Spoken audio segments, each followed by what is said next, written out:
My jsme odpustili Prahu, slunce svítilo. Tom Torero, podcast 13. That is my family's lucky number. So I'm feeling good. I'm in Prague, Praha in the Czech Republic, on another Flow Mad trip. I'm here for a bit of day game, to see a bird, and to hook up in a non-sexual way, because I'm sitting very close to him, with a good friend, an old friend.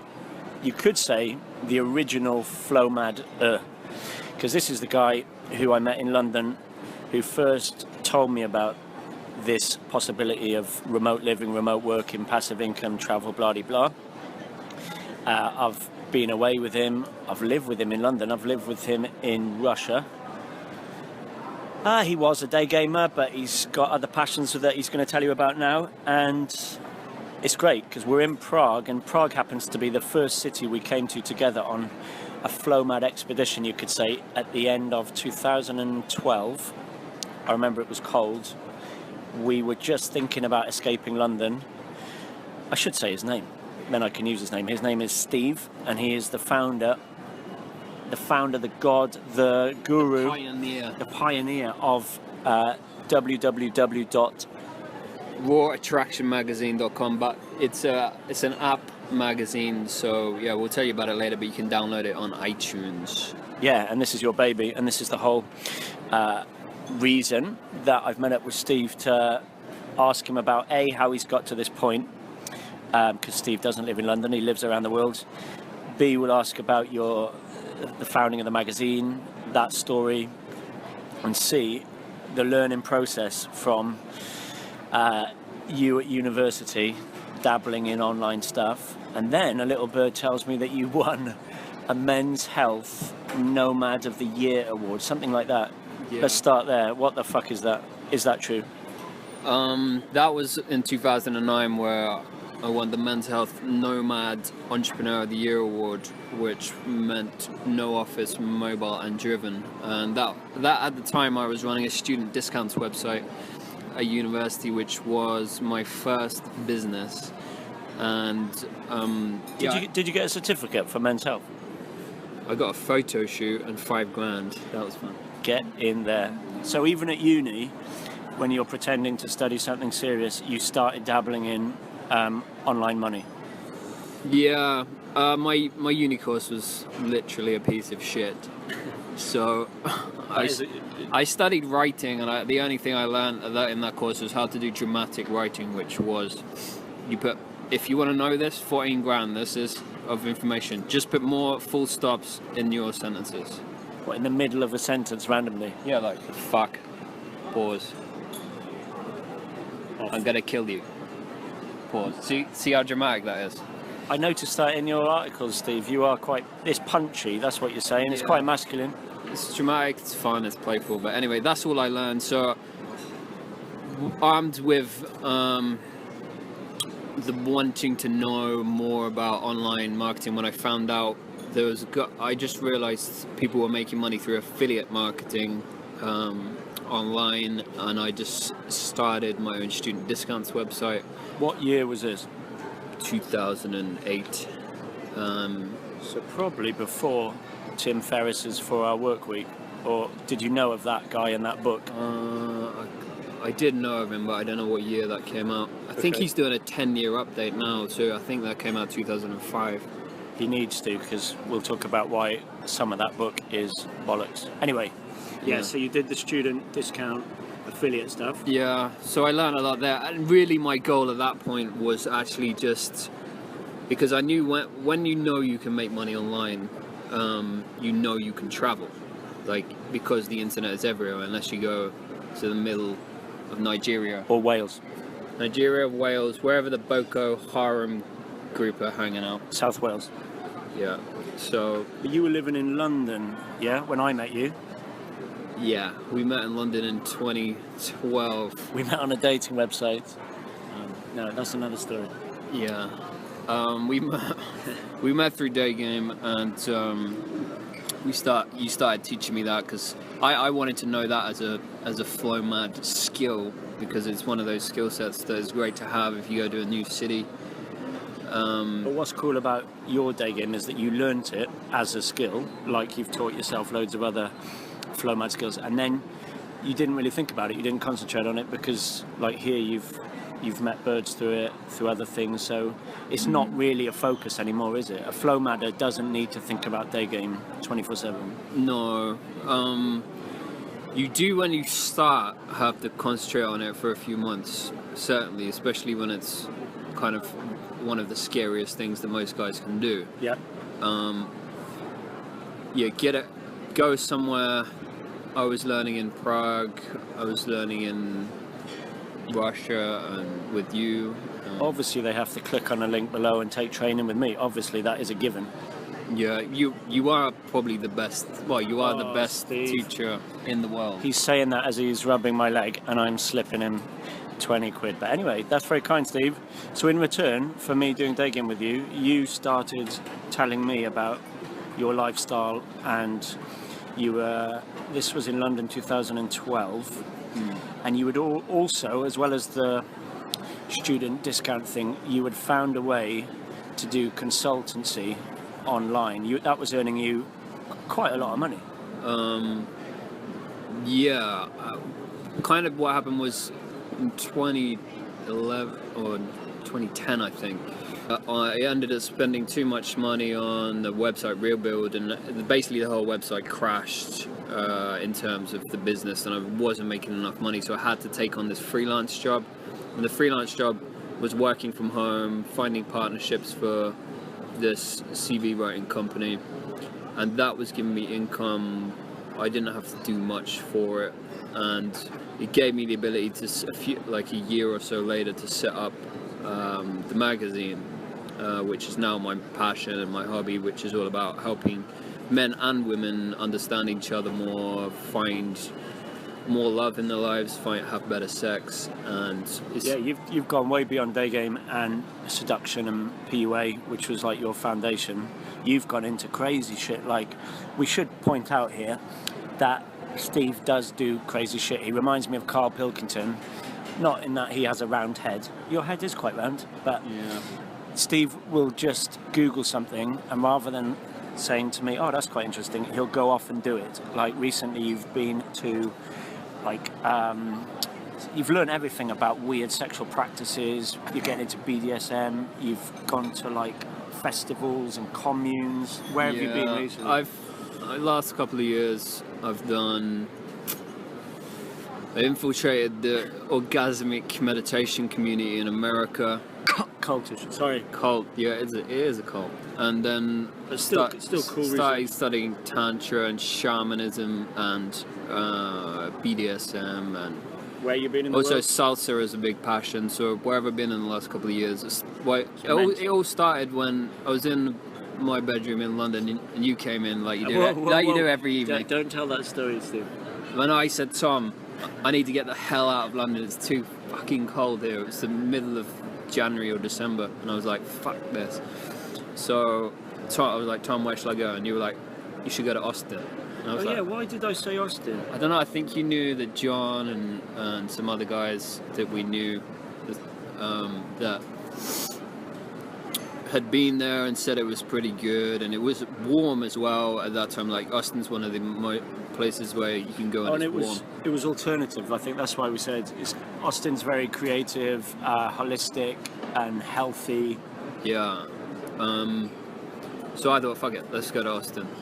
Took Tom's idea on with a whim, and yeah, it was an amazing experience out there. I met beautiful Saudi women, fell in love, and dressed as a tiger for quite a lot of it. Yeah, I was dressed as a tiger. Went to South by Southwest, orgasmic meditation, and I should also point out, this is an interesting fact about you. Yeah. Not that illegal fact, but Steve had an amazing pad 1 minute from Oxford Circus, and to most guys they'd go, fuck yeah, that's like living the dream, yeah, in London.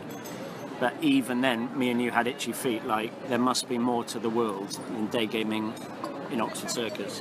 So you moved to Austin? Yeah, I was out there for 2 months.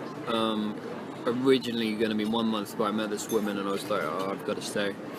And yeah, I think you either have itchy feet or you don't. There's like my brother, who's a year younger than me. He's never really left England, and there's some people that never leave their hometown for their whole lives. But if you're listening to this podcast, you've probably got itchy feet. You want to get the hell out there. You want to, because there's three things in life that I've learned the most from, and one is Stephen Merchant, we should put it.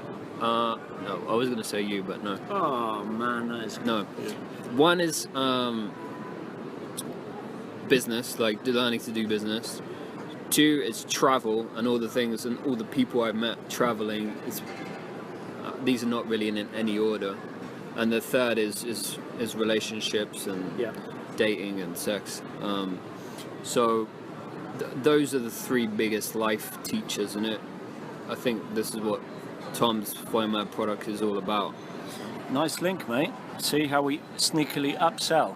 And right now I'm editing FlowMad. I've just shot the last bit in Prague to show guys how to do like a day game jolly and how to use Airbnb and how to live cheaply.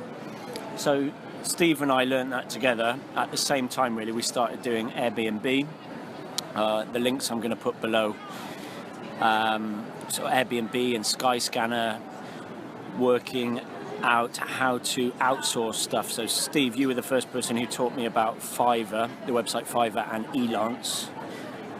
Do you want to like very quickly explain what outsourcing is? Yeah, I use Odesk now. I've got a girl in the Philippines who's working for me for $5 an hour. Does she love you long time? Yeah, she does love me actually. All the girls that work with you, you have like these relationships. It's funny. Well, when you're a man on a mission to save the world from hatred and transform it into love, most women love you. They want it deep inside. I mean, the love, inside their heart. Exactly. Thank you. It's a family podcast. Yeah. So you outsource stuff like you used to do. Sound bites, covers, graphic arts. Yeah. Fiverr or Odesk is great for that. All right. Are you covering that in your product, are you? Yeah, I mentioned outsourcing. Tim Ferriss goes utterly mad for it, and like he outsources people waking him up and sending text messages. Like Tim Ferriss is an extreme example of what we're talking about, and I don't think it's balanced. Can I recommend a book for people to read about it? You can, as long as it's not about anal sex.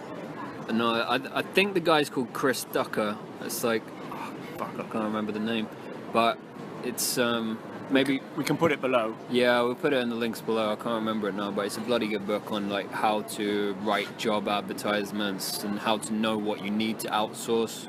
It's the best book I've read on it.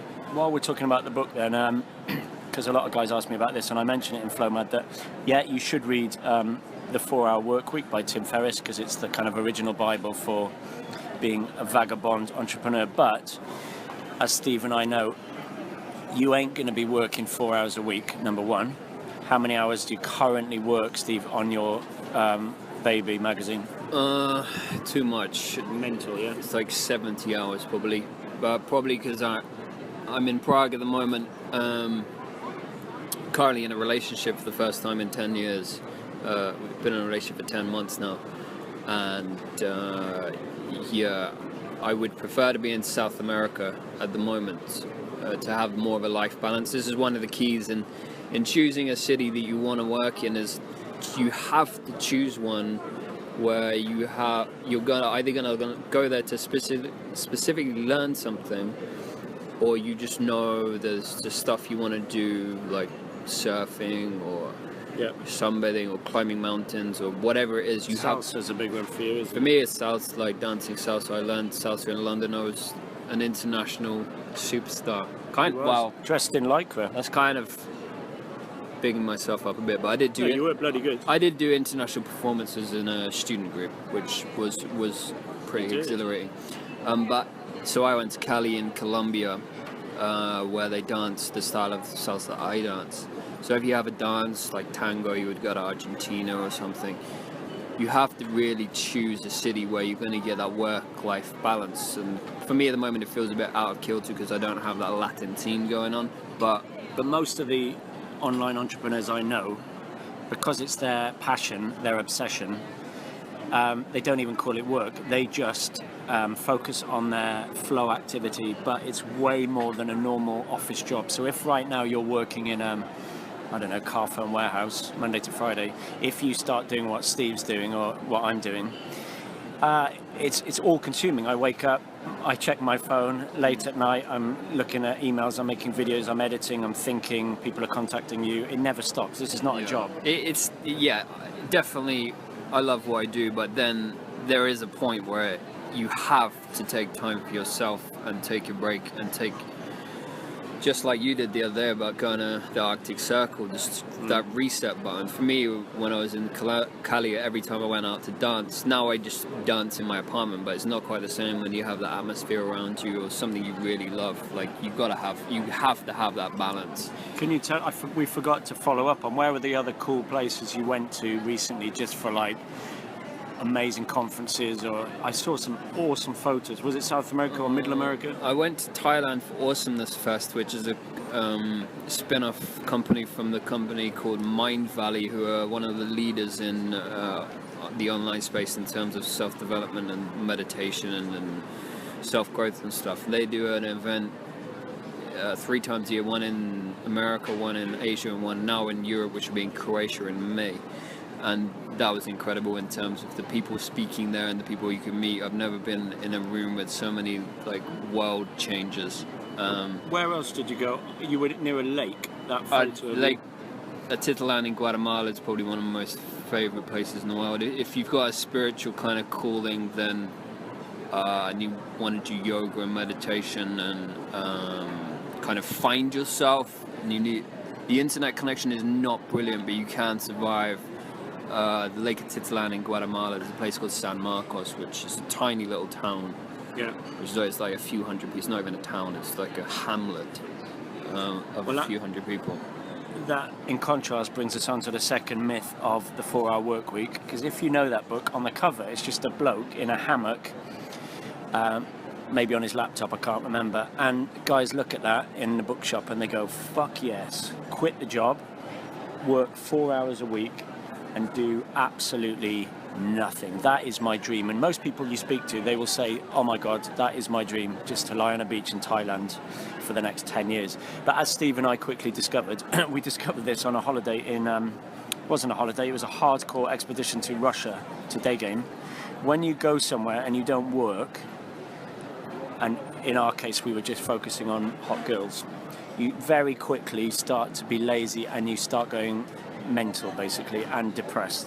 Like I openly talk about how you being depressed, walking in circles around the living room and sort of hitting your head against the wall, that kind of mental. Yeah, I hide that video, but you know what I mean. You've been through dips where you're not focused on your goal. This was probably before your magazine, and we both used to say to each other, like, what the fuck is the point of this? Well, this comes down to what, like, why are you alive? Like, literally, why are you alive? What is your purpose? And how are you here to serve humanity? Are you going to serve humanity, or are you going to go and join ISIS? Like, that's your choice. Literally, that's your choice. I'd join ISIS because you get a gun.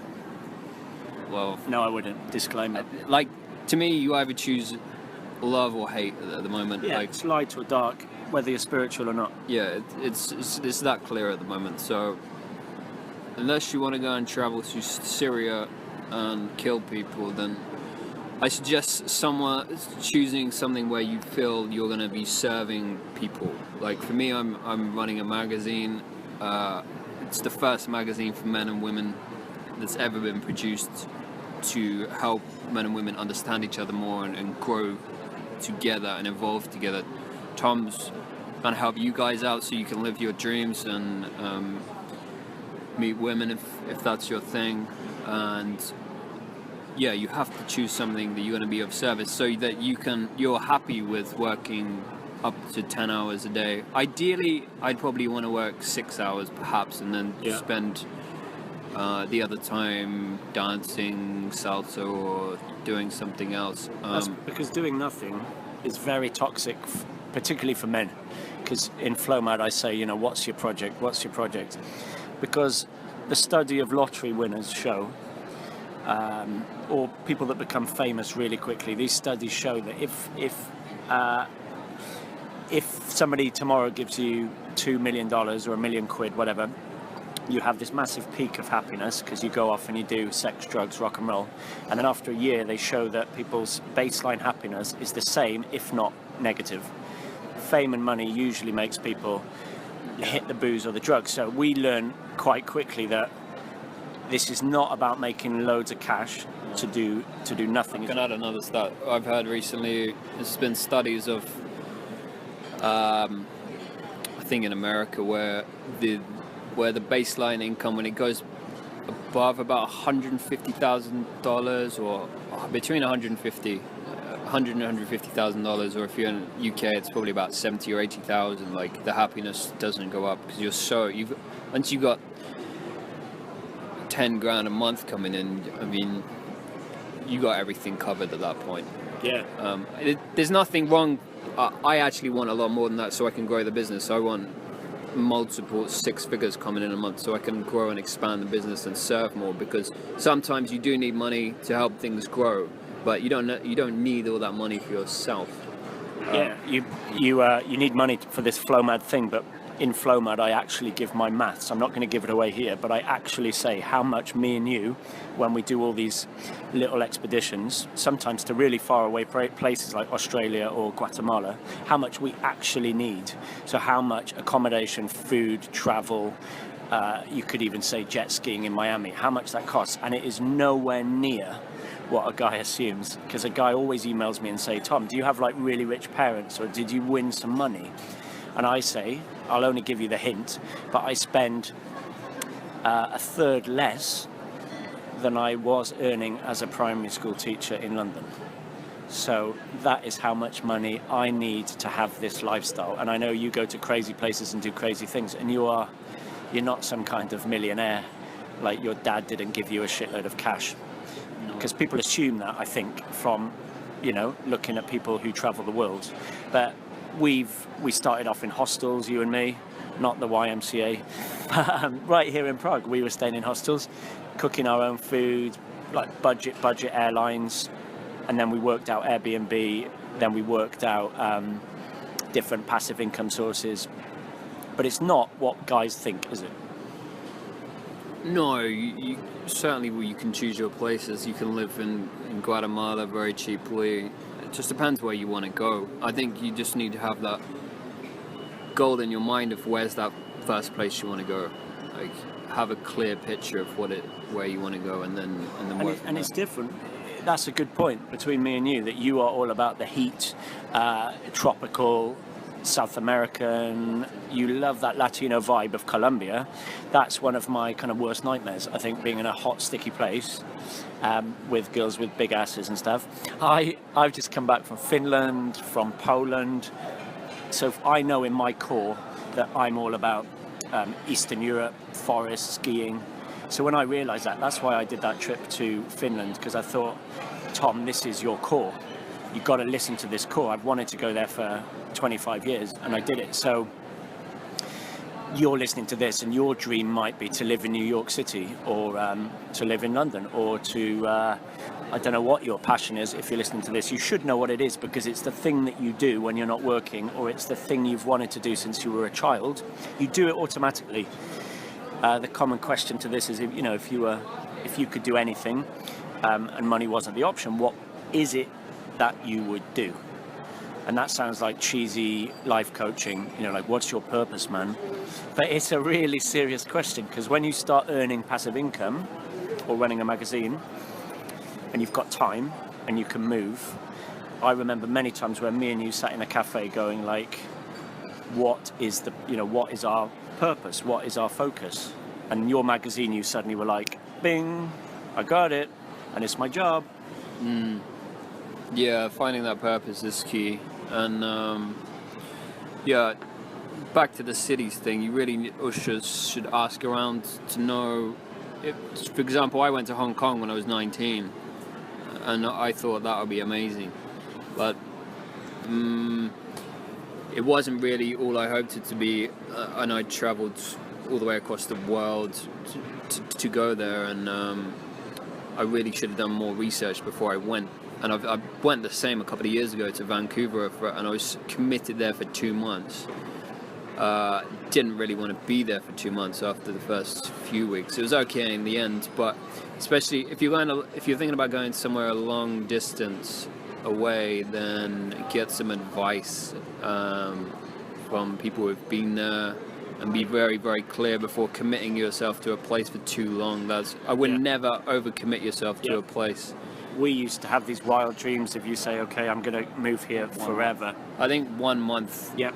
Just 1 month minimum, and then if you've got you get your grounding after 1 month, and if you want to stay there. Yep. Like, you understand the city, you understand the place. It's travelling from a place of strength, isn't it?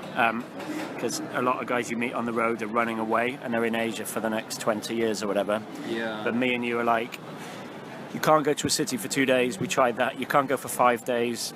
You just feel like you've eaten a McDonald's. It's like really cheap. You need a month. Yeah, I agree with you, mate. That after a month, either you stay or you go. Yeah, I think that month is thing. I get bored typically. Even it could be paradise. No, after 3 months, I want to move on. But that's just me. But yeah, the 1 month thing is the minimum you need.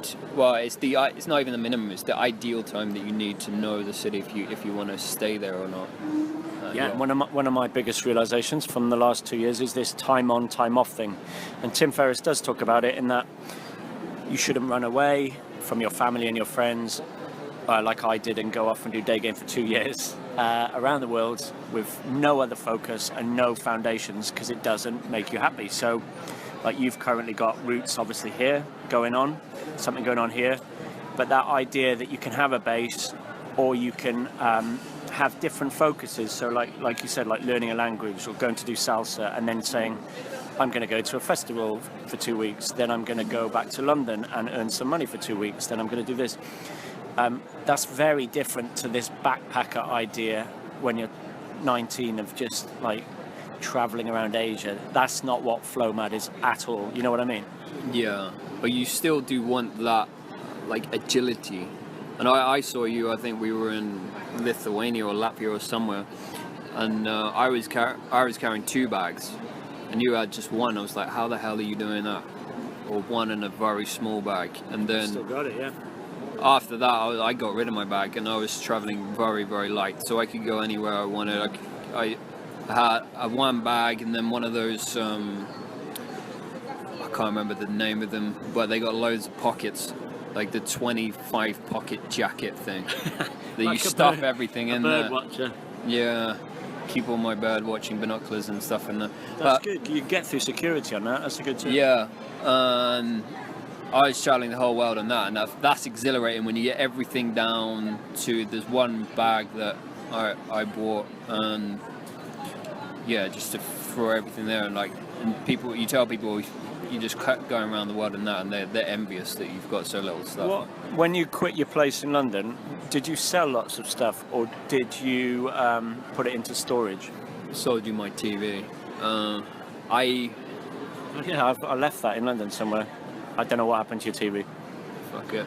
It's probably someone's got it. What happened to all your other stuff? I put some of it at my mum's, but like I don't really need any of it.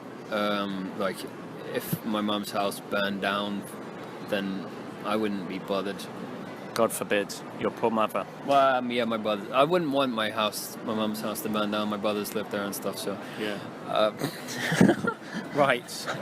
We're bang on time actually for this podcast. So there's so much more about this that I'm gonna try. I'll probably do an interview with you if that's okay, and I'll do something for you in return, non-sexually, for FlowMad. Right. Because Steve's, is the FlowMad guy. But to finish this podcast with tips for yourself, not tips for yourself. So if you were listening to this podcast 5 years ago about quitting your job, quitting your place, like, have you got any other general, like, little nuggets? Well, most of them are what we covered already, and they would really be, one, focus on getting down to knowing what you want to do. And if you don't know what you want to do yet, and you're still in a job, you've got to try and get that to be a freelance situation where you can just go and work from anywhere. I had a friend in Canada who asked his company. They said, right, can I go and live in Colombia for 3 months and still work out there? And they said yes. Sometimes it's just a matter of asking for what you want. Like Richard Branson has like really spoken up about remote working, and he's all up for it. So if you're working in a company, you may not even know if they would accept remote working, but if you can, just ask. And any big warning? Anything, like we've said a few that we discovered from quitting your job and moving? Warning is just don't overcommit yourself to a place. That's the biggest one. I went to Vancouver for 2 months and it was too long. I wanted to leave after 3 weeks, I think. And yeah, that's the big one. And alongside what we said earlier, you must go to a place to learn or do something that you already know. Yeah. And then take a break from it, almost like the time on, time off. Like day game here in Prague is awesome, but if you stayed in Prague doing day game for 12 months straight, you'd go mad. Yeah, you don't really. When you come to a city, you don't really want to do day game for more than about 10 days, because by that point you should have had dates. And like if you've still got to go out after 10 days or 2 weeks, then like I don't know. Yeah. I don't know what's happening for you. Tom will probably be able to tell you more. That's all in Flowmad, yeah, how you do day game abroad. But I've scribbled down here my top tip from Flowmad. It's such a big top tip, and that is carry a bath plug. Wow. Not a butt plug, but a bath. Well, you could. I've got a butt plug. That's a whole different story. And if you want to know more, obviously click on Steve's link. That's not really the best selling point for my magazine. You laugh at me because I am the least like self-developmental. I am spiritual, but I'm not operating in these circles or on this kind of thing that you do. But I've known Steve for ages, and it's all coming from a place of love. He's a good day gamer, and he is Mr. Flowmad. So you got to listen to somebody that's done it before you. That was podcast number 13, live from the Palladium Shopping Centre in Prague. Steve, I'll probably see you in LA, mate. We'll be sitting on Venice Beach for the next one. Promise? I hope so. I hope we can do that. Thank you for having me. All right, mate. All the best. Ta-da.